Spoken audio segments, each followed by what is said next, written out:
You know that feeling when your whole world crumbles in a single phone call? When everything you thought was real turns out to be an elaborate lie? Well, that's exactly what happened to me 3 months ago. And if this story resonates with you, please don't forget to hit that like button and subscribe to the channel for more real-life stories like this one. My name is Sarah.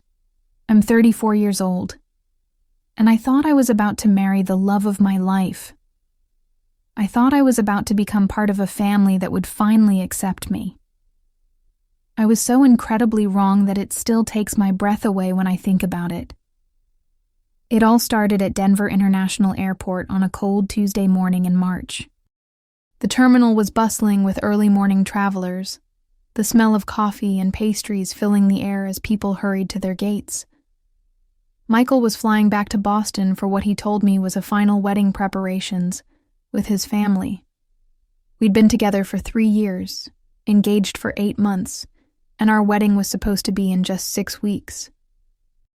As we stood there in the departure lounge, surrounded by the chaos of travelers and announcements echoing through the speakers, he pulled me close and kissed me with such tenderness, such certainty, that I felt like the luckiest woman alive. His hands were warm against my face, and I could smell his cologne, the same one he'd been wearing since our second date. Everything about that moment felt perfect, felt right, felt like the beginning of our forever. "I love you, Sarah," he whispered against my forehead, his breath warm on my skin. "In 6 weeks, you'll be Mrs. Sarah Mitchell, and we'll never have to be apart like this again." I remember laughing, feeling giddy with happiness, my heart racing with excitement about our future. "I can't wait to see what your mom has planned for the final details. I know she's been working so hard on everything. She seemed so excited when we talked last week about the flower arrangements." He smiled, but now, looking back with the clarity that only betrayal can bring, I can see something flickering in his eyes that I missed then. Something that should have been a warning, a shadow of guilt or uncertainty that I was too in love to recognize. She's really excited," he said, and kissed me again before walking toward security, his carry-on bag slung over his shoulder. I watched him disappear through the security checkpoint, waving until he was out of sight, then drove home to our shared apartment in Denver, humming wedding songs and mentally going through my checklist. My dress was hanging in our closet, alterations complete and perfect. My maid of honor, Jessica, had already booked her flight to Boston and was texting me daily about bachelorette party plans. I had taken time off work for the honeymoon we'd planned in Italy, complete with reservations at romantic restaurants and tours of ancient ruins. Everything was perfect, or so I thought. The apartment felt quiet without Michael, but it was a comfortable quiet, filled with the promise of his return and our upcoming wedding. I spent the afternoon addressing the last few wedding invitations, my handwriting careful and precise as I wrote out the names of our friends and family members who would witness our union. I remember feeling so grateful, so blessed to have found someone who loved me the way Michael did.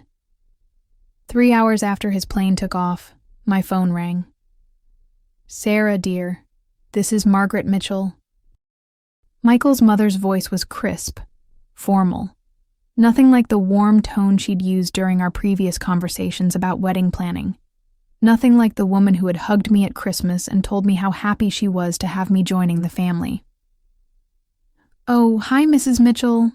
How are the preparations going? I'm so excited to see everything you've put together. Michael told me you've been working with the florist on some beautiful arrangements. Sarah, I need to speak with you about the wedding arrangements. Her voice cut through my enthusiasm like a blade, cold and sharp. "There's been a change of plans." I felt my stomach drop, a sudden chill running through me, but I tried to stay positive, tried to maintain the cheerful tone that had carried me through months of wedding planning. "Oh, What kind of change? Do you need me to fly out earlier to help with anything? I can rearrange my schedule if needed." The silence that followed lasted an eternity.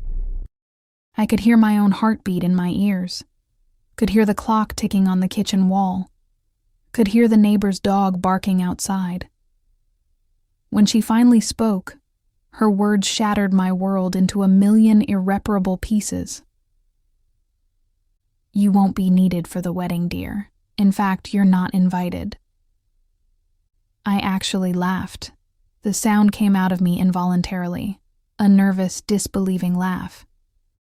I thought it was some kind of joke, maybe a miscommunication. Maybe she had confused me with someone else. "I'm sorry. What? I don't understand. It's my wedding too, Mrs. Mitchell." "No, Sarah, it's not." Her voice was steady, matter of fact, as if she was discussing the weather or grocery shopping. "Michael is marrying Rebecca Thornton this Saturday. They've been planning this for months. The invitations went out weeks ago to all the proper families." The phone slipped from my hand and clattered to the kitchen floor, the sound echoing through the apartment like a gunshot. I stood there, staring at it, my mind unable to process what I'd just heard. Rebecca Thornton. I knew that name. Knew that. She was Michael's college girlfriend, the one from the Iangood family that his mother had always spoken about with such reverence, such obvious preference. The one he claimed he'd lost touch with years ago, the one whose photos I'd seen in his old college albums, beautiful and blonde and everything I wasn't. I picked up the phone with shaking hands, my fingers trembling so badly I could barely grip it. "It's Mrs. Mitchell. There has to be some mistake. Michael and I are engaged. We live together. We've been planning our wedding for 8 months. I have a dress. We have a venue. We have guests flying in from across the country. So, dear." Her voice carried a tone of condescending pity that made my skin crawl. The kind of tone you'd use with a child who didn't understand why they couldn't have something they wanted. "Did you really think Michael would marry someone like you? Someone from your background?" "Someone like me. Someone from my background." The words hit me like physical blows, each one landing with devastating precision. I knew exactly what she meant, and the cruelty of it took my breath away. I wasn't from old money like Rebecca. I didn't have a trust fund or a family name that opened doors or commanded respect in certain circles. I was a middle school teacher from a working-class family in Colorado. My parents had divorced when I was 12, and I'd worked my way through college with student loans and part-time jobs, serving tables and tutoring other students to pay for textbooks and rent. "I don't understand," I whispered, my voice barely audible. "Michael loves me. He proposed to me. We've been living together for 2 years. We share everything. Bills, dreams, plans for the future." Michael has been confused, dear. Young men sometimes get distracted by women who are more available, shall we say. But when it comes to marriage, to building a real future, to carrying on family traditions and expectations, they come to their senses. Rebecca is perfect for Michael. She understands his world, his expectations, his future. She comes from the right kind of family. I felt like I was drowning, like the air had been sucked out of the room. "Where is Michael? I need to talk to Michael. He needs to tell me this himself." Michael is busy with wedding preparations. He asked me to handle this conversation because he knew it would be difficult. He's grateful for the time you've shared, but it's time for both of you to move on to more appropriate situations. "And he asked you to handle this?" My voice was rising, hysteria creeping in, disbelief mixing with growing rage. He asked his mother to break up with his fiancée for him, the woman he's been living with for 2 years. And Sarah, please don't make this more difficult than it needs to be. Michael will be by this weekend to collect his belongings. Please have them ready. We don't want any unpleasant scenes. The line went dead. I stood in our kitchen, surrounded by wedding planning materials scattered across the counter, like evidence of my own foolishness. Save the date cards with our names printed together in elegant script. A guest list in my handwriting, carefully organized by family and friends. Fabric samples for centerpieces that I'd spent hours choosing. Our engagement photo from last Christmas. Both of us laughing in front of my parents' fireplace, his arm around my waist. The ring he'd given me sparkling on my finger like a promise that had just been broken. I looked down at that ring now, a modest but beautiful solitaire that he'd saved for months to buy. He'd proposed on the anniversary of our first date at the little Italian restaurant where we'd had our first dinner together. He'd been so nervous, so sweet, his hands shaking as he got down on one knee in front of a restaurant full of strangers who had burst into applause when I said yes. He'd told me I was his forever person, his best friend, his soulmate, the woman he wanted to grow old with. Had it all been a lie? Had every moment, every kiss, every whispered, "I love you," been part of some elaborate deception? I called him immediately, my fingers fumbling with the phone. It went straight to voicemail. His voice, warm and familiar, asked me to leave a message and he'd get back to me as soon as possible. I called again. Voicemail. I sent text after text, my fingers flying across the screen with increasing desperation. "Michael, your mother just called me. There has to be some mistake. Please call me back." "Hiss, I don't understand what's happening. Please just talk to me." "Michael, I'm scared. Please just tell me this isn't real." "Why won't you answer your phone? We need to talk about this." "Please don't do this to me. Please don't let it end this way." Hours passed. No response. The silence was deafening, more painful than any words could have been. I called Jessica, my maid of honor and best friend since college, sobbing so hard I could barely speak, my words coming out in broken fragments between gasps for air. "Sarah, slow down. What happened?" Jessica's voice was sharp with concern, immediately alert in the way that only true friends can be when they sense crisis. I told her everything, the words tumbling out between sobs, the whole horrible conversation with Margaret Mitchell, the silence from Michael, the complete destruction of everything I thought I knew about my life. When I finished, there was a long silence on the other end of the line. "Sarah, I need to tell you something," Jessica said quietly, her voice careful and gentle in a way that immediately made my stomach clench with dread. "I've been seeing some things on social media. Rebecca Thornton has been posting photos from Boston, photos with Michael." My blood turned to ice, every cell in my body going cold with shock and disbelief. "What kind of photos?" "And wedding planning photos, dress shopping with his mother, engagement party photos from last weekend. Sarah, they're calling themselves engaged. The posts go back months. I felt like I was going to vomit, bile rising in my throat. "Last weekend?" But Michael was here last weekend. We went hiking on Saturday morning, and Sunday we had brunch with my sister and her kids. He was right here with me. The photos are time-stamped Saturday night, Boston time. There's one of them at some fancy restaurant, and she's wearing an engagement ring. A big one, Sarah. Much bigger than yours. I hung up and immediately went to Rebecca's Instagram, my hands shaking so badly I could barely navigate the app. There it was, a carefully curated feed of wedding bliss that made me feel sick to my stomach.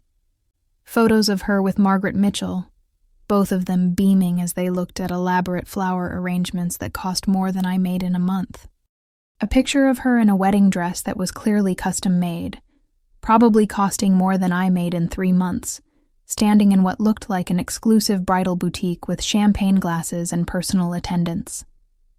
And there, in a photo from 6 days ago, was Michael, his arm around her waist, both of them holding champagne glasses and looking radiantly happy, the caption reading, "Celebrating our engagement with the Mitchell family. 6 weeks until we become Mr. and Mrs. Blessed beyond measure Dai Chin Chao Mitchell Wedding 2024. True Love Windsor. 6 weeks. The exact same timeline as our wedding." I scrolled back through months of photos with growing horror and disbelief. There was Michael at Rebecca's birthday party in January, a party he'd told me he couldn't attend because he was sick with the flu and needed to stay in bed. There he was at a New Year's Eve party in Boston, kissing her at midnight while I was home in Denver, working on wedding invitations and waiting for his "Menador, I miss you" text that never came. Photo after photo of a life I knew nothing about, a relationship that had been flourishing while I planned our wedding. The evidence was overwhelming, undeniable, devastating. This wasn't a sudden change of heart or a moment of confusion. This was a calculated deception that had been going on for months, maybe longer. Every business trip, every family obligation, every excuse for why he couldn't video chat or why he seemed distracted. It all made horrible sense now. I called Michael's number obsessively for the next 2 days, leaving increasingly desperate voicemails, sending texts that grew more frantic with each passing hour. Finally, on Thursday evening, just as I was beginning to think I might actually lose my mind from the uncertainty and silence, he answered. "Sarah, war in." His voice was tired, resigned, like he was answering a call from a bill collector, rather than the woman he'd claimed to love. Michael, thank God. Your mother called me and said the most insane thing. She said you were marrying Rebecca Thornton this weekend. Please tell me this is some kind of misunderstanding, some kind of horrible joke." Silence. Long, terrible silence that stretched between us like a chasm. "Schmeichel? Aunt Sarah, I'm sorry.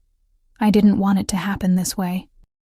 Those words hit me like a physical blow, like someone had reached into my chest and squeezed my heart until it stopped beating. "You didn't want what to happen this way? Michael, are you telling me this is real? Are you really marrying someone else in 2 days?" And yes. Just yes.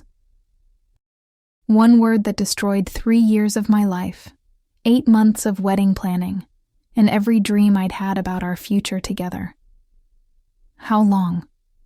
I whispered, my voice barely audible. "How long have you been lying to me?" "Sarah, please don't make this harder than it has to be." "How long, Michael?" And my voice was stronger now, anger beginning to cut through the devastation like a knife through fog.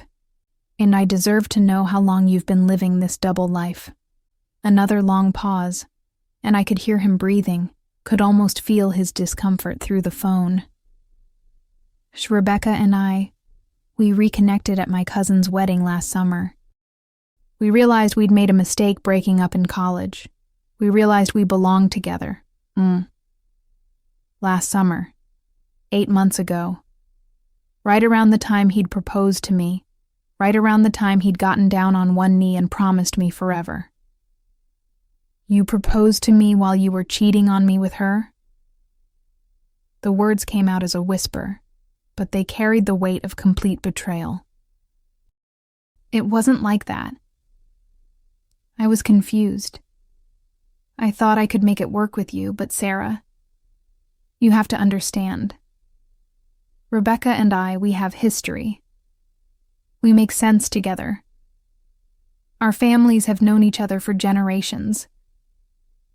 She understands the life I'm supposed to have, the expectations, the responsibilities.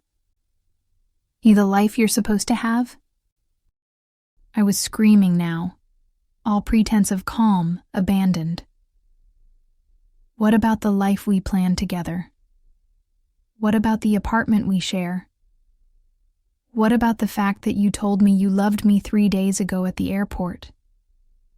What about the fact that I've been planning our wedding for 8 months while you've been planning a different wedding with someone else? I do love you, Sarah. I'll always love you. But love isn't always enough. Sometimes you have to make practical decisions, adult decisions about what makes sense for your future. Love isn't enough? Michael, we were supposed to get married in 4 weeks. I have a dress hanging in our closet. I have a venue booked. I have guests flying in from across the country. I have a honeymoon planned. I have a whole life planned with you. I'll pay for the cancellation fees. I'll make sure you're not financially responsible for anything. I'll take care of all the logistics. I couldn't believe what I was hearing. He thought this was about money? He thought he could write a check and make this okay? I don't care about the money, Michael. I care about the fact that the man I thought I knew, the man I thought loved me enough to marry me, has been living a double life for 8 months. I care about the fact that you've been lying to my face every single day. Sarah, please. I never meant for it to go this far. I kept thinking I could figure it out, that I could make a decision, but then Rebecca's father offered me the partnership at his law firm, and her family started planning the wedding, and everything just snowballed. Everything just snowballed? I repeated incredulously. Michael, you asked me to marry you. You got down on one knee in front of a restaurant full of people and told me I was your forever person. You've been sharing a bed with me while planning a wedding with someone else. I meant it when I said it. I meant every word. But things change, Sarah. People change. Circumstances change. But you don't mean it now. Another long silence. And in that silence, I heard the death of everything I'd believed about love, about trust, about the man I'd given my heart to. No, he said finally. Or I don't. I hung up and threw my phone across the room, watching it shatter against the wall like my heart had shattered in my chest. The next few days were a blur of humiliation and logistics that felt like a waking nightmare. I had to call our venue, a beautiful historic mansion outside Denver that we'd booked a year in advance, and explain to the wedding coordinator that the wedding was off because the groom had married someone else. I had to call the caterer and cancel the menu we'd spent hours perfecting, the florist, and cancel the arrangements I'd dreamed about, the photographer who had already done our engagement shoot, the band that had learned our first dance song. Each conversation was a fresh wound, having to explain over and over that the wedding was off, that the groom had married someone else, that yes, I was serious, that no, this wasn't a postponement. The pity in their voices was almost unbearable, but worse was the awkwardness. The way people didn't know what to say when faced with such a complete betrayal. Jessica flew out immediately and helped me box up Michael's belongings, a task that felt both necessary and torturous.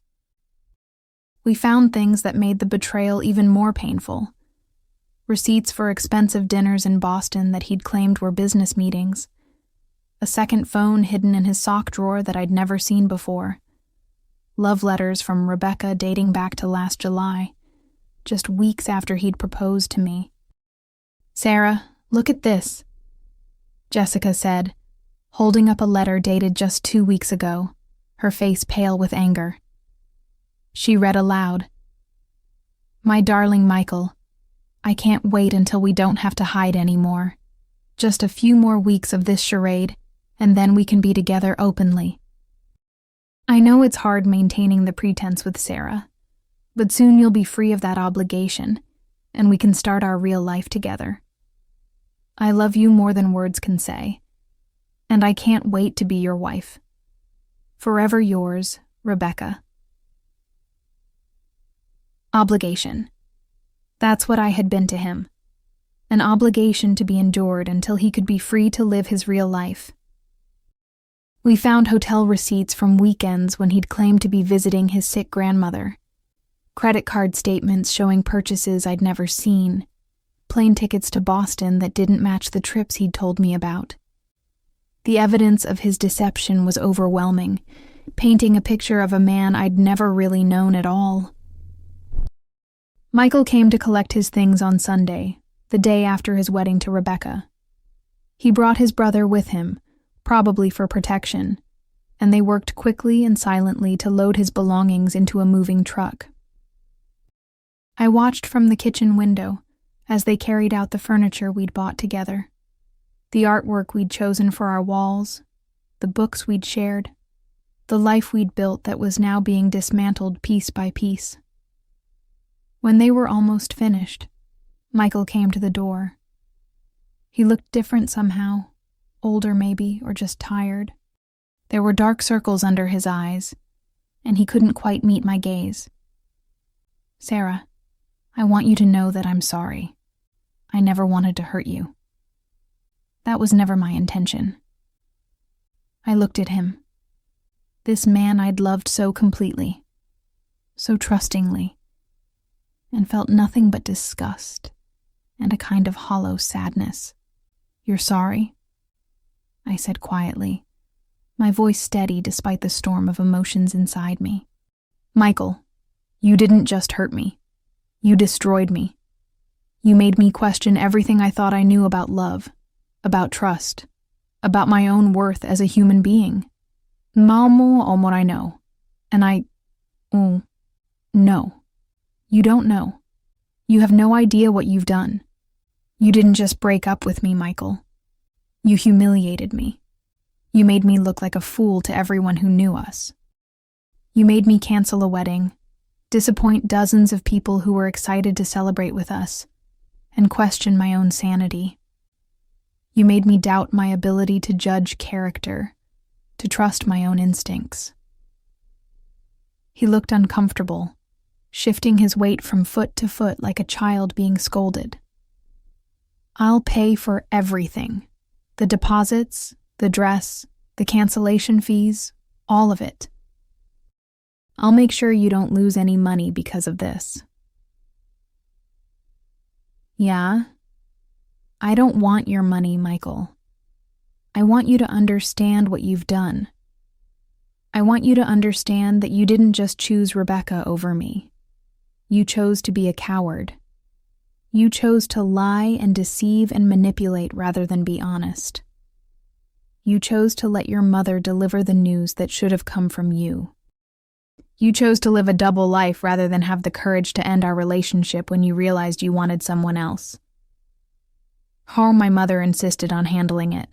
She thought it would be easier for everyone involved." "Easier for who? For you? Because it certainly wasn't easier for me to find out from your mother that my fiancé was marrying someone else in 3 days. It wasn't easier for me to discover through Instagram that the man I loved had been living a completely different life for months. He had no answer for that, just stood there looking miserable and guilty. I need you to know something, Michael," I continued, my voice growing stronger with each word. "I'm not angry because you chose her. I'm angry because you chose to be cruel about it. You could have been honest with me months ago. You could have ended our relationship with dignity and respect. Instead, you chose to live a lie and make me an unwitting participant in your deception. Now, Sarah, I'm not finished." My voice was steady now, stronger than it had been in days, fueled by a righteous anger that felt cleaner than the devastation I'd been drowning in. "I need you to know that I will recover from this. I will heal, and I will find someone who loves me enough to choose me every single day. not just when it's convenient or easy. But you? You'll always be the man who was too cowardly to be honest with someone who loved him unconditionally. You'll always be the man who let his mother fight his battles for him. And someday, when Rebecca realizes what kind of man she married, what kind of man lies and cheats and deceives the people who love him most, you'll be alone with the knowledge of who you really are. He left without another word, and I watched the moving truck disappear down the street, taking with it the last physical remnants of our relationship. The weeks that followed were the darkest of my life. I took a leave of absence from work, unable to face my colleagues and students while I was falling apart. I spent most days in bed, alternating between crying until I had no tears left and staring at the ceiling, trying to make sense of how completely I'd been deceived. The apartment felt enormous and empty without Michael's presence, every corner holding memories that now felt tainted and false. My sister Emma came to stay with me for a week, sleeping on the couch and forcing me to eat when I had no appetite, holding me while I cried and listening to me rage about the unfairness of it all. My parents drove up from Colorado Springs to check on me multiple times, their faces etched with worry and anger at what had been done to their daughter. "Honey, I know this feels like the end of the world," my mother said one afternoon as we sat on my couch, her arm around my shoulders while I leaned against her like I had as a child. "But I need you to know something. This isn't about you not being good enough. This is about him not being good enough for you." "But Mom, what if his mother was right? What if I really am not the kind of person who fits into his world? What if I was just fooling myself thinking someone like Michael could really love someone like me?" And my mother's eyes flashed with anger, a fierce protectiveness that reminded me why I'd always felt safe with her. "Sarah Elizabeth, don't you dare let that woman's poison get into your head. You are brilliant, kind, hardworking, and beautiful. You have a master's degree in education. You've touched the lives of hundreds of students, and you've built a life for yourself through your own hard work and determination. If that's not good enough for the Mitchell family, then they're the ones with the problem, not you." But it was hard to believe that when I felt so completely rejected, so thoroughly discarded, like something that had been used up and thrown away. My father, usually a man of few words, was more direct in his anger. "That boy is a coward and a fool, he said bluntly. "Any man who would treat you this way, who would lie to you and humiliate you like this, isn't worthy of cleaning your shoes. You're better off without him, sweetheart, even if it doesn't feel that way right now." It was Jessica who finally got me out of bed and back into the world, showing up at my apartment one morning in May with coffee and determination. "Sarah, you need to see this," she said, bursting into my apartment with her laptop, her face flushed with excitement. "Jess, I told you. I don't want to see any more photos of their perfect wedding, or their perfect honeymoon, or their perfect life together. No, this is different. This is important. Look, She showed me a local Boston News article with the headline, "Prominent attorney's son arrested for embezzlement." My heart stopped. There was Michael's photo, the same professional headshot he used on LinkedIn, staring back at me from a news article about criminal charges. "Keep reading," Jessica urged, her voice tight with vindication. The article detailed how Michael had been stealing money from his law firm's client trust accounts for months, using the funds to finance his expensive lifestyle and elaborate wedding. The investigation had started when a client complained about missing settlement funds, and it had uncovered a systematic pattern of theft dating back to last summer. Right around the time he'd reconnected with Rebecca. Right around the time he'd started living his double life. "There's more," Jessica said, scrolling down. Look at this quote from Rebecca's father. I read aloud, my voice growing stronger with each word. The Thornton family is shocked and appalled by these revelations. We had no knowledge of Mr. Mitchell's illegal activities, and we are cooperating fully with the investigation. My daughter's marriage to Mr. Mitchell has been annulled, and we ask for privacy during this difficult time. Annulled. Their marriage had lasted less than 2 months. I should have felt vindicated, should have felt like justice had been served, but instead, I felt hollow, empty, like I was looking at the wreckage of someone else's life. This wasn't the justice I had wanted. I had wanted Michael to realize he'd made a mistake, to come crawling back, to beg for my forgiveness. I had wanted him to suffer the way I had suffered, to feel the pain of rejection and betrayal. But this was just sad and pathetic. Sarah, don't you see? Jessica said excitedly, her eyes bright with righteous anger. He got exactly what he deserved. He chose money and status over love, and now he's lost everything. His career, his reputation, his wife, his freedom, everything. But I didn't feel triumphant. I felt sorry for the man I had once loved. Sorry that he had made such terrible choices. Sorry that his greed and cowardice and need for approval had led him to this point. I felt sorry for Rebecca, too, who had probably thought she was marrying into security and respectability, only to discover she'd married a criminal. That's when I realized I was finally healing, finally moving beyond the anger and hurt toward something that looked like acceptance. Over the next few months, I slowly rebuilt my life from the ground up. I went back to work and threw myself into teaching with renewed passion, finding comfort in the routine and purpose of helping young minds grow and learn. My students, with their endless energy and curiosity, reminded me that there was still good in the world, still reasons to hope and dream.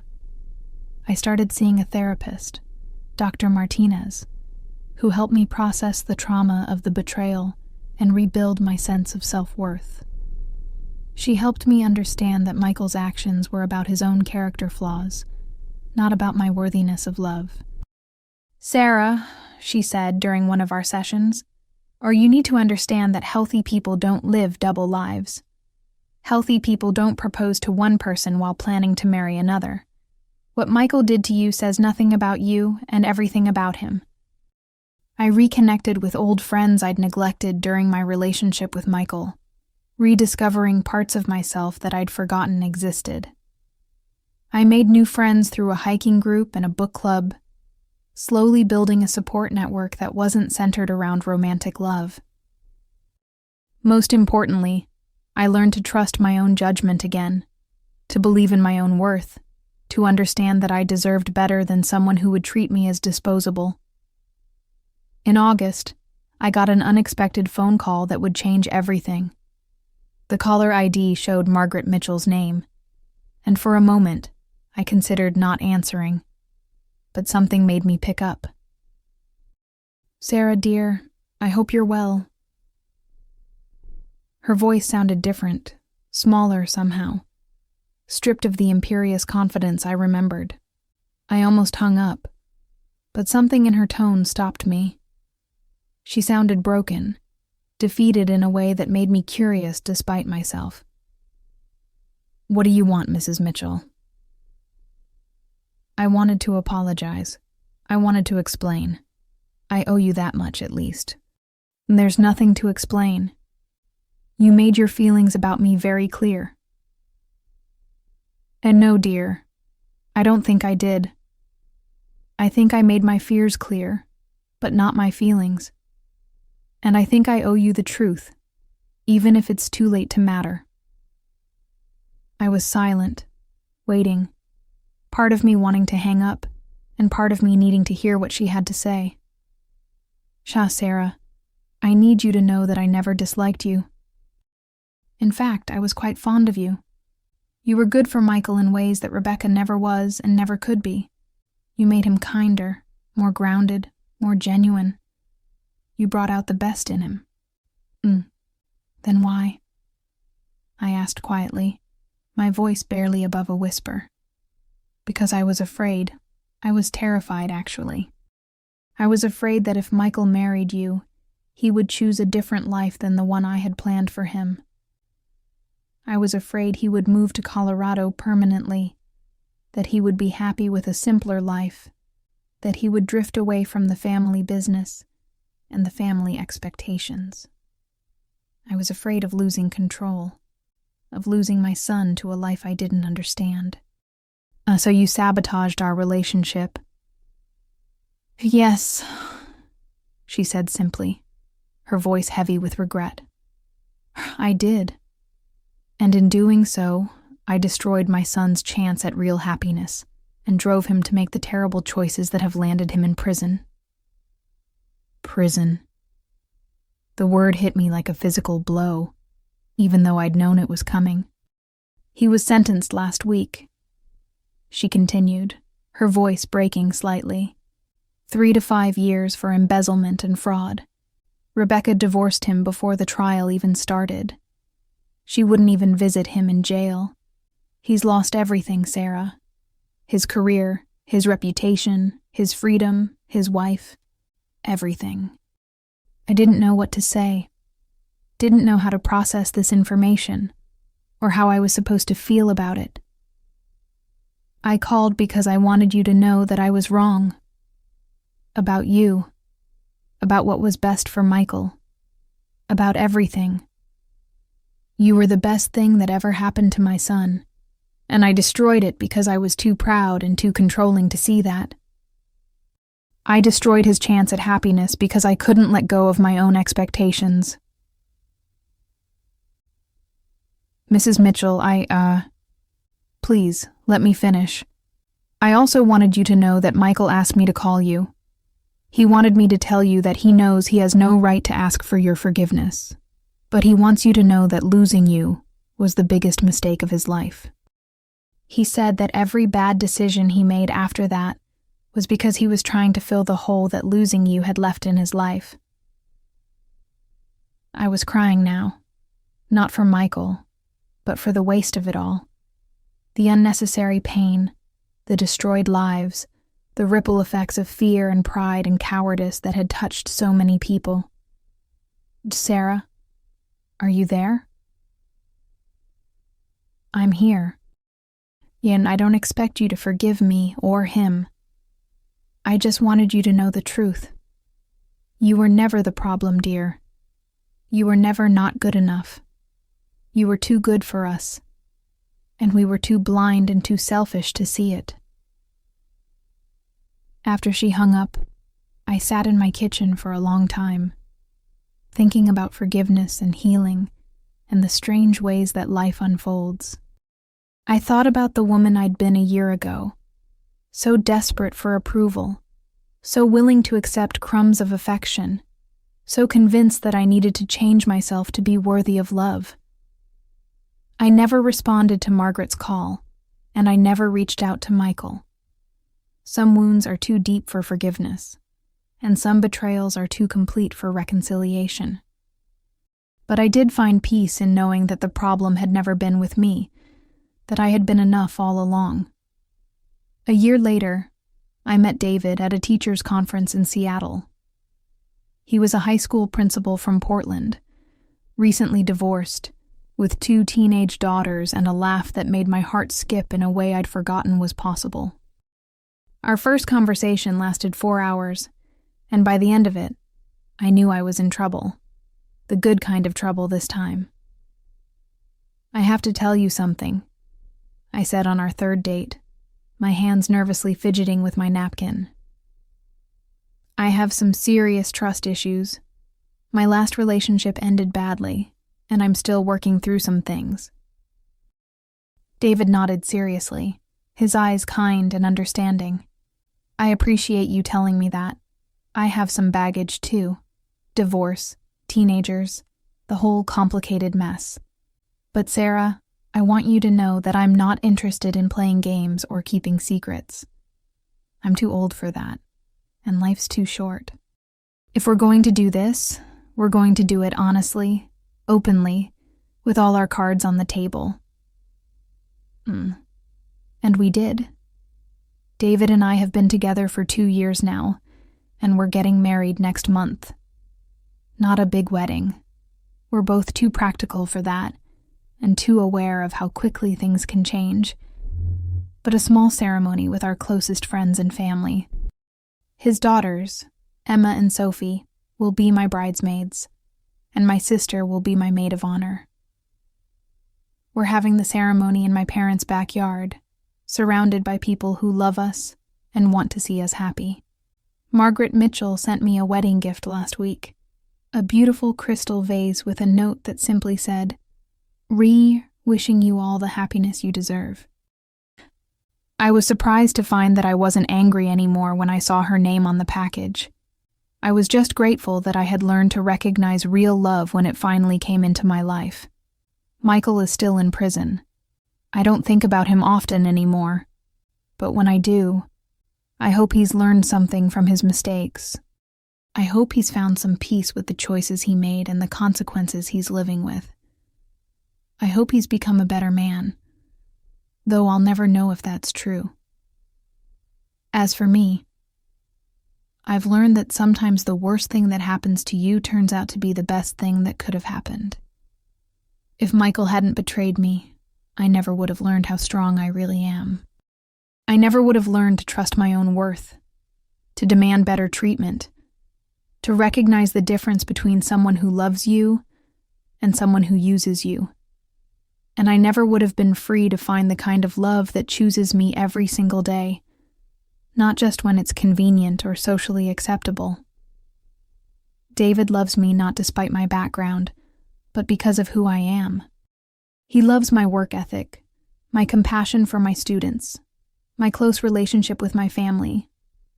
He loves that I'm real and honest and unafraid to be myself. He's never made me feel like I need to change or improve, or become someone else to be worthy of his love.